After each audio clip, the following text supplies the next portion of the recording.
Okay, y'all. So, Florida be like thunder, no rain. Squirrels, no hummingbirds.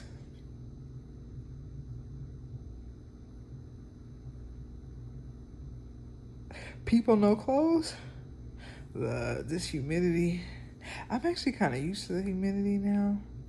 Florida is not so bad. I just can't be telling everybody that I'm not from here because I be feeling like they be thinking that everybody is from here, and if you tell them, then they be looking at you hella stink. It's the herd mentality. I just pray I can fit in, look, because I'm tired of sticking out. I'm just tired with a capital T. Oh, I came on here to tell y'all about my interview story part 1 in Florida. So I get up, oh no, I do an application online, boom, right? They call me. They're like, oh, can you come in tomorrow? We're going to confirm and we're going to call you in the morning and let us know if you're going to show up. I'm like, okay, yeah, I'll show up. I'll be there. She was like, oh, I think her name was Erin or Taylor. She was like, yeah, I'm going to show up. Or no, she was like, I'm going to confirm that you're going to show up tomorrow just so like we can have it on the calendar. Mind you, she calls me the next day and like, are you gonna come to the interview today? I'm like, yeah, I'll be there at 10 o'clock. So in Florida, I don't have no car, right? My only means of transportation is Uber or the bus. Lord, so I gotta get on the bus. And the bus is hecka ratchet. The bus windows don't open, and it smells like poverty. And you get all that for a whopping $2.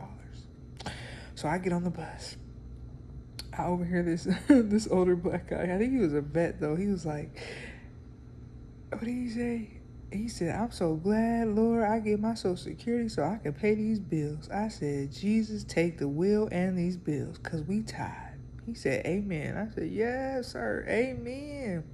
So I'm riding. We riding on the bus. I don't know where I'm going. I'm just like, hopefully I get there on time, Lord. So I pull up. The bus finally get there. We pack too, because it's early in the morning. It's like commuter hours. There ain't no empty seats. It's packed and it's stank. And I look hecka cute though. So we get there. I'm early. I wait.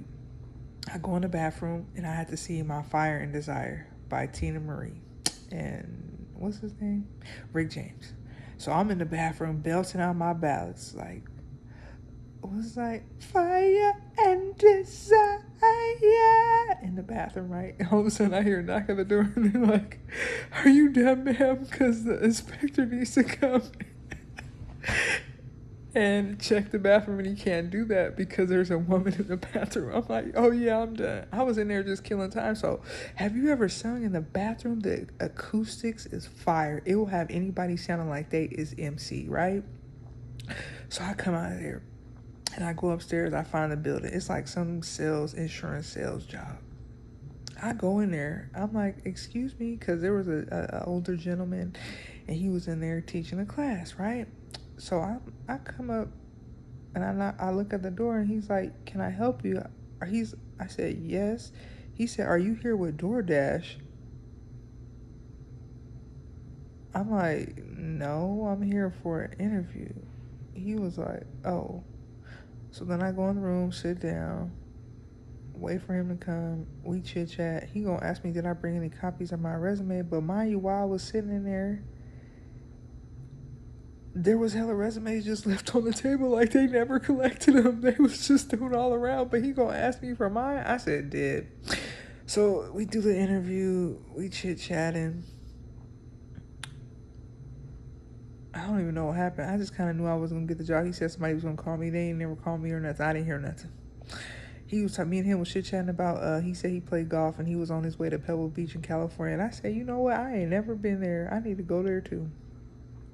Because I like to play golf. And he said, yeah, he was going to take off for the weekend. So we started chit-chatting about that. And I asked him, did he ever go to Pop Smoke, which is owned by Tiger Woods, which is heck of fun because I had went there.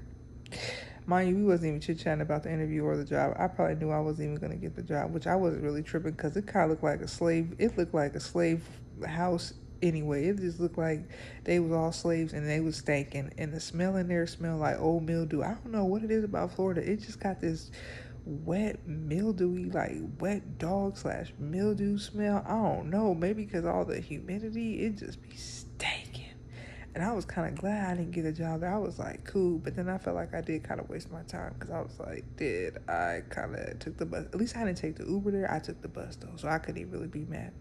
So on my way out, he was like, okay, yeah, interview's over. I don't remember his name, Tom, James, you know.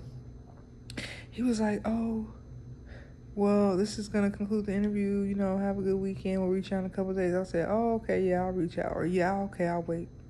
So then he opens the door, he lets me out, we get ready to leave, and a girl come in, a black girl, kind of looked just like me, comes in with a brown paper bag like I had and was delivering DoorDash. And I turned around, I said, oh, no wonder you thought I was delivering for DoorDash, because I did come in with this old busted bag, but it wasn't a busted bag. It was, I think they had gave it to me at PacSun. I had just put like a water in there, and I don't even know what the hell I even had in the bag. Now I'm sitting up here thinking about it, why I even came in with that little brown paper bag. But anyway, I had to get on the bus, so I didn't have a backpack or nothing, so I had to put my stuff in a brown paper bag and get on. So I walk out, whatever, and then I go start walking down the street.